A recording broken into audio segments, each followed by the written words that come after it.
So we've got a good one here for you. Should you see water in the catch tray in the horizontal system, or does that mean it's overwatered?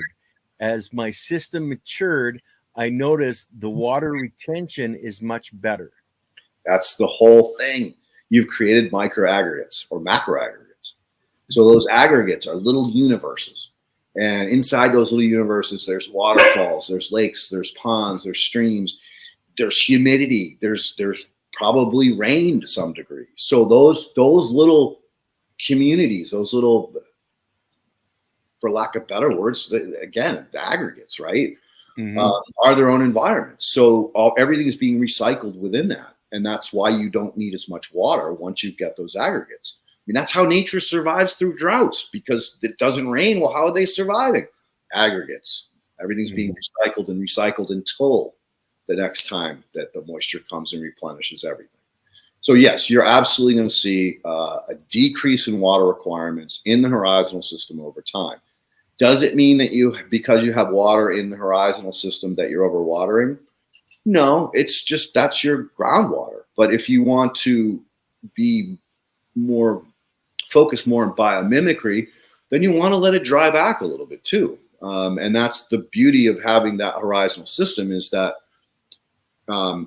as the soil top drains out or dries out, it creates a pressure that sucks moisture up from the bottom. So the A horizon acts as a pump, pulling water from your E and pushing it back up through osmotic pressure.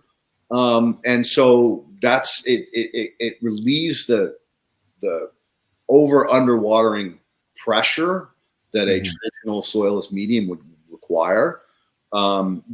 But I would tell you this: if you constantly have a water supply in the E, stop watering.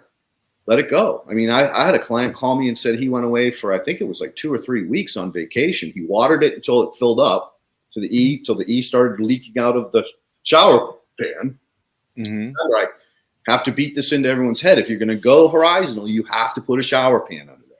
And that pan has to be 1/4 inch lower than the bottom of your A horizon, because you do not want your A horizon sitting in water. It will go anaerobic very quickly.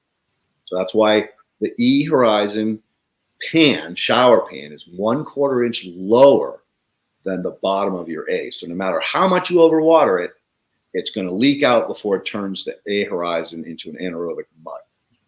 So that being said, if you're watering and you're seeing constantly water dripping out of the E horizon, you can't overwater this system if you've set it up correctly. But what that's telling you is you don't need more water. You need to let it go, let it dry down, and to a point where either you don't see any water in there, or when you stick your finger in there, the sand isn't moist. That would be considered a total dry bath.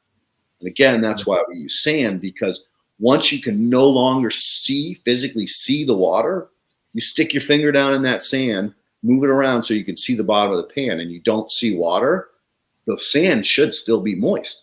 But what that's telling you is now it's time to water, because you've dried back to a point where now you're pulling from your reserves, the moisture that's being held in the sand.